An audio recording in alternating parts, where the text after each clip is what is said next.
one of the gentlemen who's an elected official here in Arizona and a lovely man with a great family came up to me and said, it's because of Aaron that I was able to stay in the Air Force and finish out and get his, 20 years in so he can get his retirement and get that pension.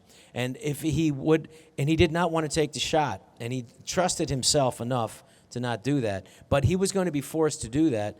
And if it wasn't for this gentleman over here who brought that lawsuit, that was an incredible lawsuit. So how did that go down, and were you confident you were going to win that? Because you're talking about the Biden administration. So, and how long did that take? Can you just walk us through that? Sure. I'm always confident I will never give up. So I'm going to keep suing and beating and beating and beating and beating until I get what I want. That I'm confident about.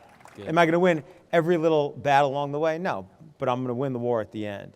And when it comes to with the Air Force and with the Army, those are the branch of the military we brought cases for.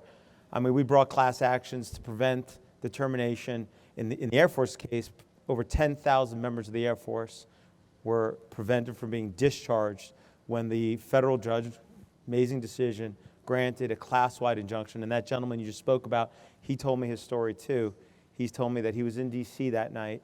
If I'm getting this right, I may be getting this not 100% correct, but that he went to bed that night thinking that, that was it. He's going to be discharged, and he woke up the next morning, and he saw on his phone that a class-wide injunction had been granted, and it gave him that new lease.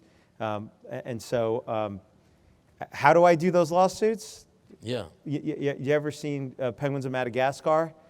Grit, spit, and duct tape. No, I just, if you know what's true and you know what's right, and you lead with that. I know the law can be very technical, but I believe that when you're in the right and you push the equities, as I call them in a lawsuit, and you put that out there. Yes. But you got to do good lawyering too. I mean, they got to go hand in hand. That you'll find a way to get there.